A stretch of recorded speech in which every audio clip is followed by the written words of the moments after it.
మత్తయి సువార్త 19వ అధ్యాయము 23వ వచనం నుంచి 26వ వచనం వరకు చదువుకుందాం.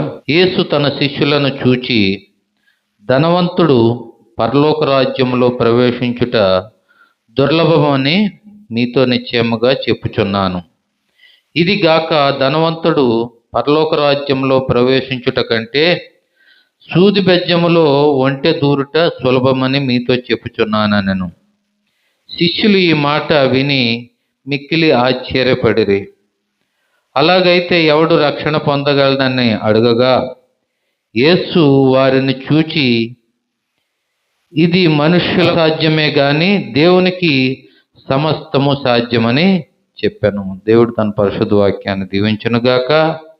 ఆమేన్. చదువుకున్న లేఖనాలను బట్టి పరిచర్య చేయడానికి మన సేవకులు సుందరవయ్య గారు ఉన్నారు. వారు వచ్చి సందేశాన్ని అందించవలసిందిగా ప్రేమతో ఆహ్వానిస్తున్నాం. దేవుని ప్రియమైన సంగమా, శ్రేష్టమైన సమయమునకి మనం వచ్చాం. దేవుని వాక్యము మన జీవితాల్ని బాగు చేసే వాక్యము. ఈ లోకములో ఎన్నో రకాలైన మాటలు మనం వింటాం. ఎవరి మాట కూడా మనల్ని బాగు చేయదు. ఎవరి మాట కూడా మనల్ని శుద్ధీకరించదు, మనకి రక్షణ తీసుకురాదు. కానీ పరము నుండి వచ్చే దేవుని వాక్యము పరిశుద్ధ గ్రంథములో ఇవ్వబడింది. కాబట్టి ఈ పరిశుద్ధ గ్రంథములో నుండి వచ్చిన ప్రతి వాక్యము మన హృదయములో ఉన్న చీకటిని తొలగించి మనల్ని మంచి మార్గములోనికి తీసుకొస్తుంది. యేసు ప్రభువారు గలిలయ ప్రాంతము నుండి యోదయ ప్రాంతానికి వచ్చారు. పరిసయ్యులు యేసు ప్రభువును శోధించటానికి ఆయన వెనకాలే వస్తూ ఉండేవారు. చాలా రకాలైన ప్రశ్నలు ఆయనకి వేస్తూ ఉండేవారు. పెళ్లికి సంబంధించిన ప్రశ్నలు అడిగారు, విడాకులకు సంబంధించిన ప్రశ్నలు అడిగారు. ఆయన్ని పరీక్షిస్తూ ఉండగా యేసయ్య వారికి సరైన సమాధానం ఇచ్చి వారు నోళ్లను మోయించేవాడు. మరి ఇక్కడ హఠాత్తుగా ఒక యువకుడు పరిగెత్తుకుని వచ్చాడు. 6వ వచనం చదువుతున్నాను. ఇదిగో ఒకడు ఆయన యొద్దకు వచ్చి, బోధకుడా, నిత్య జీవము పొందడానికి నేనేం చేయాలని అడుగుతున్నాడు. యేసు ప్రభు వారు ఏమన్నారు?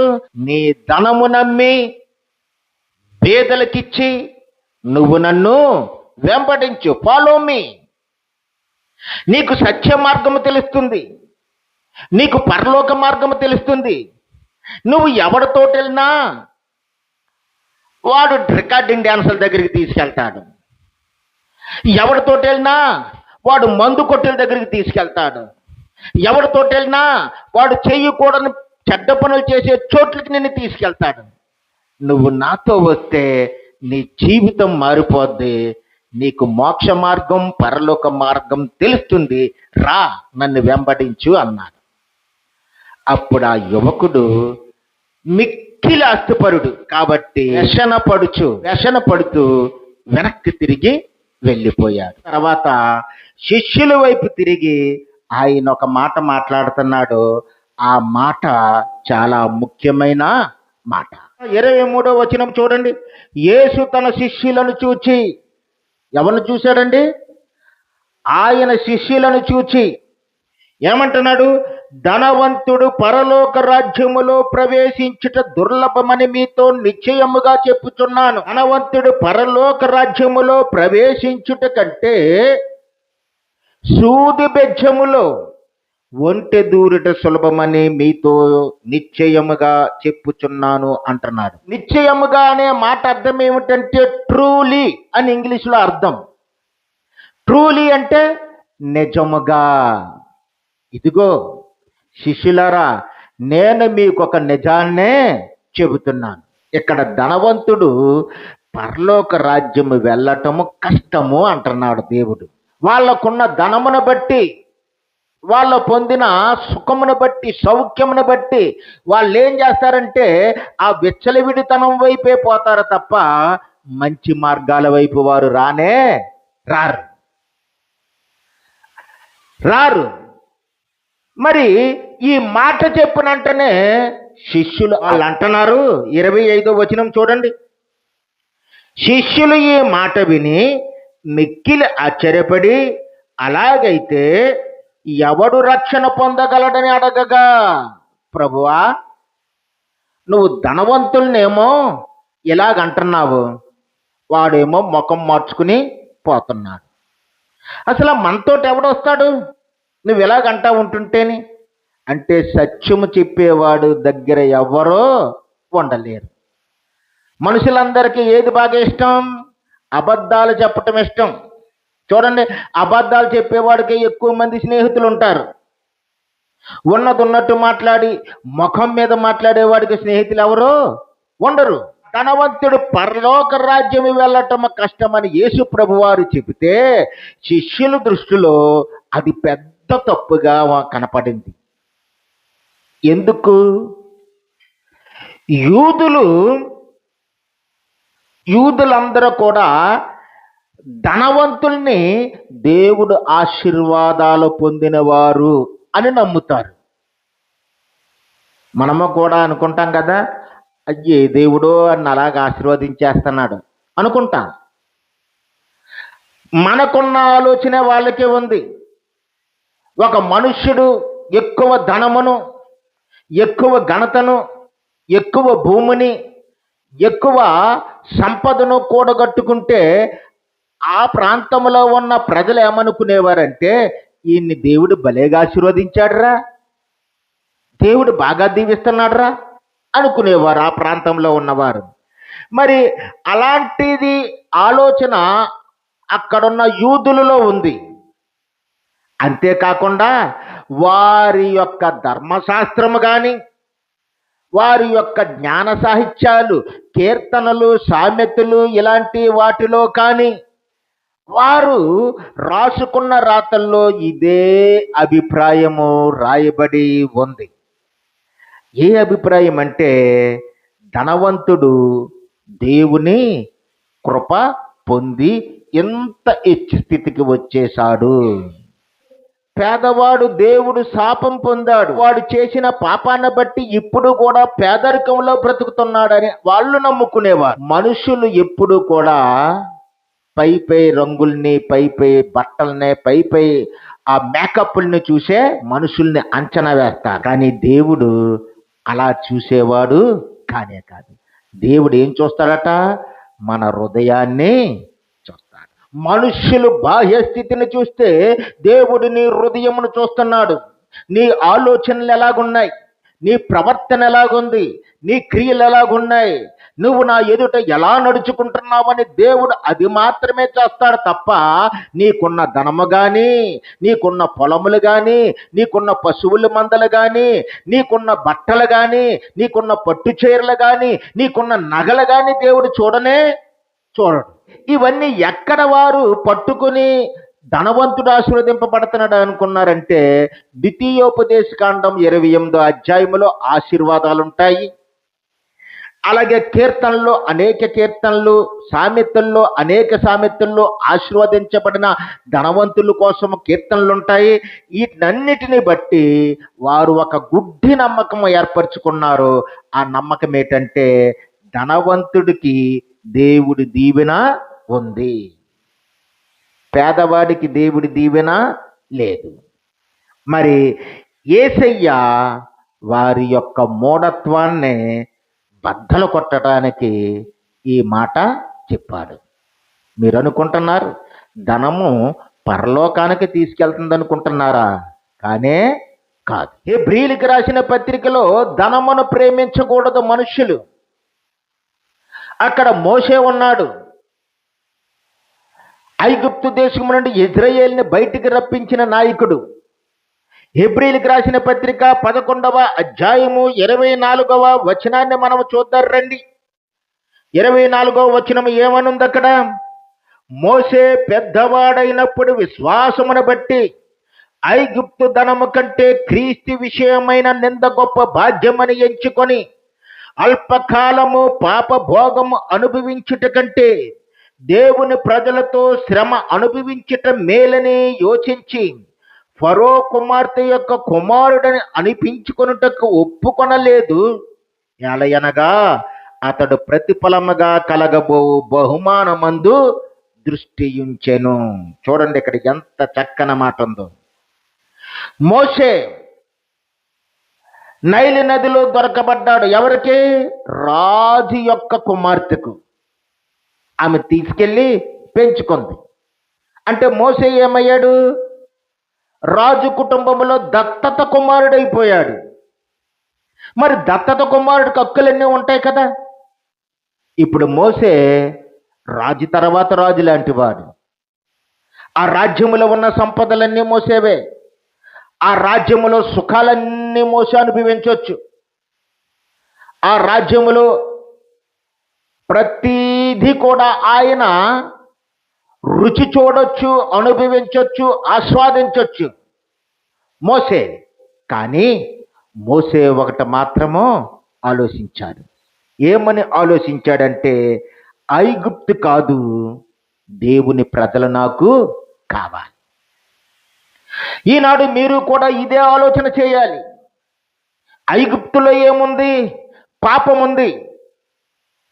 ఐగుప్తులో తాగుడుంది, వ్యభిచారం ఉంది, దుర్మార్గత ఉంది, నరహత్యలున్నాయి. ఇలాంటి దుర్మార్గమైన పాపపు జీవితము ఐగుప్తులో ఉంది. మరి దేవుని ప్రజల దగ్గర ఏముండాలంటే పరిశుద్ధత ఉండాలి, ప్రార్థన ఉండాలి, దేవుని సన్నిధి ఉండాలి, దేవుని ప్రజలుగా మీరు పిలువబడాలి. అందుకే మోసే 2 చాయిస్లు ఉన్నాయి ఇక్కడ. ఒకటి, నేను ఐగుప్తులో ఉంటే చాలా సుఖపెడతాను, ఈ లోకంలో సుఖాన్ని చూసుకుంటే మరి చనిపోయిన తర్వాత ఆ నరకాగ్నిలో పడి కాలిపోతా ఉంటాడు. అది యుగయుగాలు కాలుతూనే ఉంటాడు, అంత బాధపడతాడట. అటువంటి బాధ దేవుని పిల్లలకి దేవుడు ఇవ్వలేదు.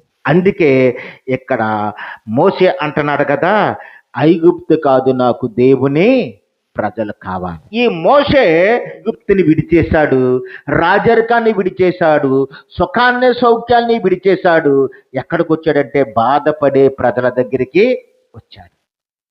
బాధపడే ప్రజల దగ్గరికి. ఇంకా అక్కడ అంటున్నాడు కదా, ఏమంటున్నాడు? క్రీస్తు విషయమైన నింద గొప్ప భాగ్యమని ఎంచుకొని అల్పకాలము పాప భోగము అనుభవించుట కంటే, అల్పకాలము, ఇది గమనించండి, అల్పకాలము. మన జీవితం ఎంతంది? చాలా అల్పమైంది. అల్పకాలము మంది. మహా బ్రతికితే 70, మహా బ్రతికితే 100, ఇంకా బ్రతికితే 120. ఎంతకు మించి ఎవడో బ్రతకలేడు. తక్కువే కదా. సంవత్సరానికి 365 రోజులు, 100 సంవత్సరాలు అయితే 365 ఇంటూ 100. ఈ జీవితంలో మనం బతికే ఈ రోజులకే అల్పకాల పాప భోగములను అనుభవించుట కంటే ఈ కొంచెం సమయమును దేవుడికి ఇవ్వకుండా మనం ఏం చేస్తున్నామంటే పాపమును చేయడానికి, పాపమును ఆస్వాదించటానికి, పాపమును తెచ్చుకోవడానికి మనము సమయాన్ని వెచ్చిస్తున్నాం. అందుకే అల్పకాల పాప తాత్కాలిక సుఖము కాదు. ఏం కావాలట? దేవుని వాగ్దానము కావాలట. దేవుని వాగ్దానాలు మీకున్నాయి, దేవుడు ఆశీర్వదించాలనుకుంటున్నాడు. తర్వాత మోసే లోక గౌరవాన్ని చూడలేదు. ఐగుప్తు దేశంలో ఉంటే దాసదాసీలు ఆయనకి ఏమీ చెయ్యక్కర్లేదు, పని చేయక్కర్లేదు. దాసులు వస్తారు, దాసీలు వస్తారు, ఆయనకి సేవలు చేస్తారు.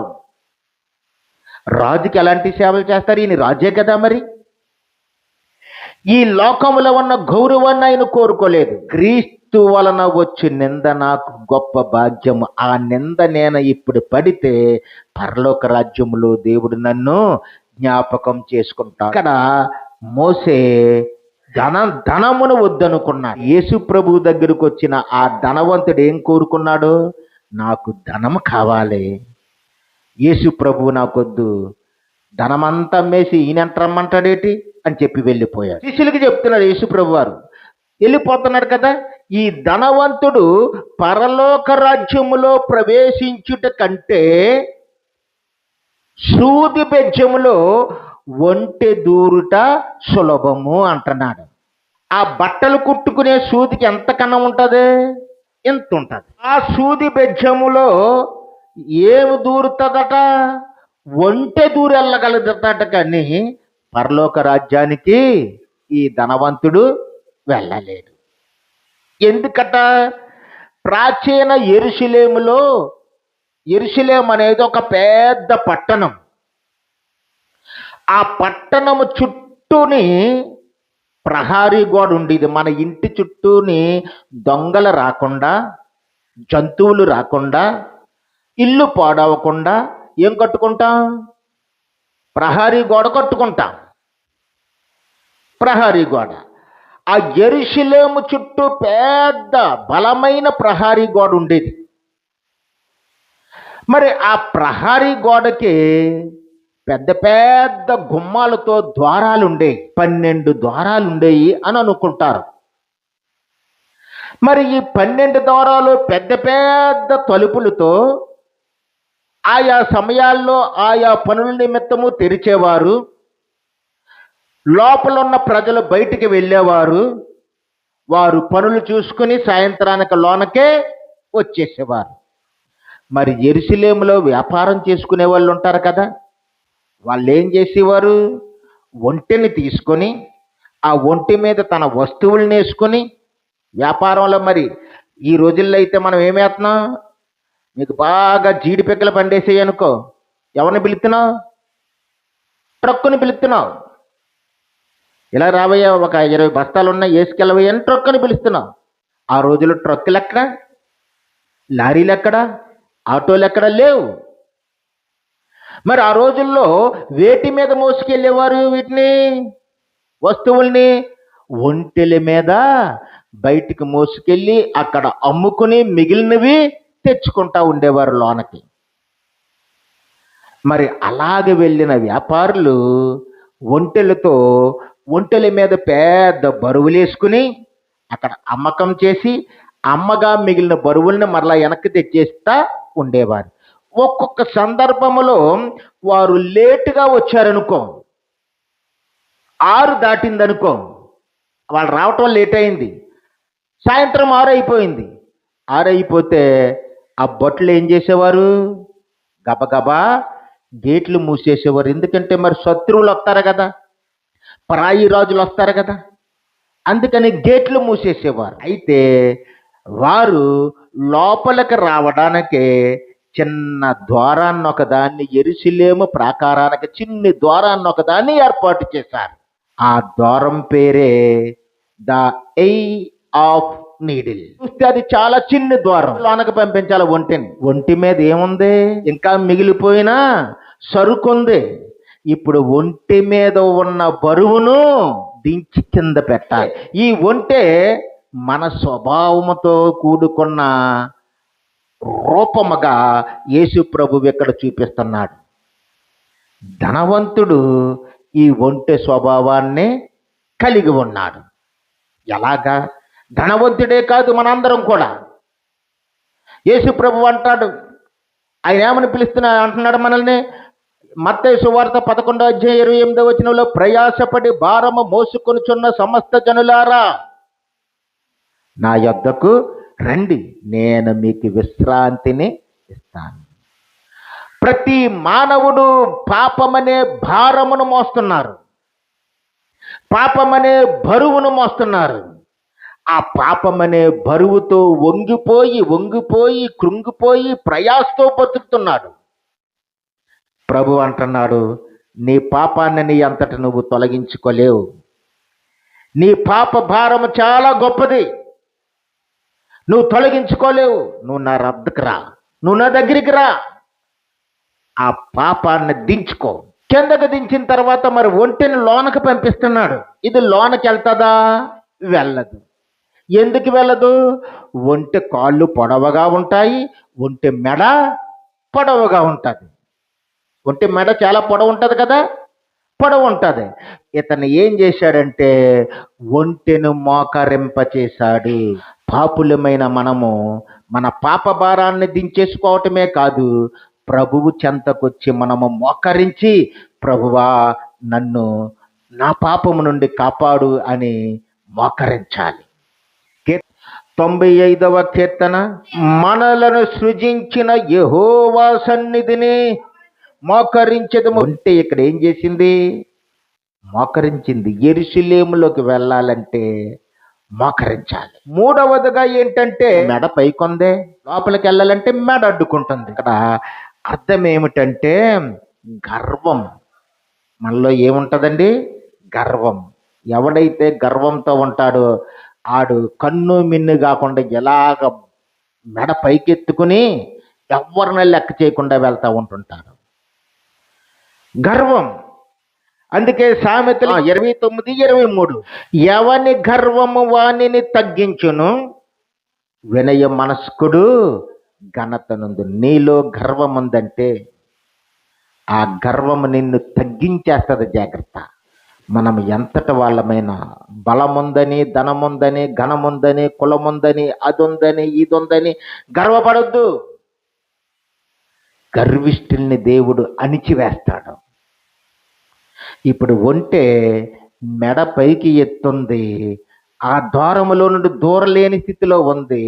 కాబట్టి ఆ మెడ వంచాలి. ఇప్పుడు మెడ కూడా వంచిన తర్వాత ఇది వెళ్ళలేకపోతుంది. కారణం ఏంటి? దాని శరీరము పుష్టిగా ఉంది. ఒంటి శరీరం చాలా లావు ఉంటుంది కదా, పుష్టిగా ఉంది. ఇప్పుడు ఈ యజమానుడు ఏం చెప్పాడంటే, నీ శరీర పుష్టిని తగ్గించు, నీ శరీర పుష్టిని తగ్గించు. మన శరీరములో అనేకమైన పనికి మాలిన కార్యాలు ఎక్కువైపోయి, బుడగలో గాలి ఊదితే ఎలాగైతే ఎలాగ బుడగ పెద్దదవుతాదో, మన శరీరములో పాపకార్యాలు ఎక్కువైపోయి, శరీర కార్యాలు ఎక్కువైపోయి, గలతీయుల పత్రికలో 5వ అధ్యాయం 19వ వచనములో ఉన్న 15 శరీర కార్యములు స్పష్టమై ఉన్నవి.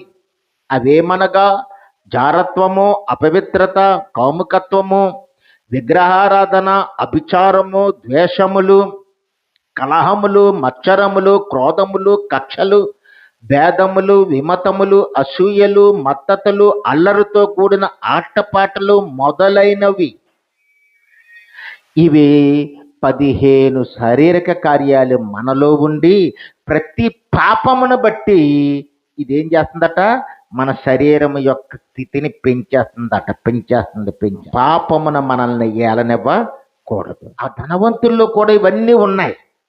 అందుకే ధనవంతుడు వ్యసన పడుతూ వెళ్ళిపోయాడు. ఇదంతా చెప్పిన తర్వాత శిష్యులు మరలా అడుగుతున్నారు యేసుప్రభుని, ప్రభువా నువ్వు ఇన్ని పాపాలు అంటున్నావు, అలాగైతే ఎవరు రక్షణ పొందగలరు అని అడిగారు. కానీ యేసు వారి ఆలోచనని మార్చేశారు. మత్తయి సువార్త 19:26లోకి వచ్చి చూస్తే ఒక మాట ఉంటుంది.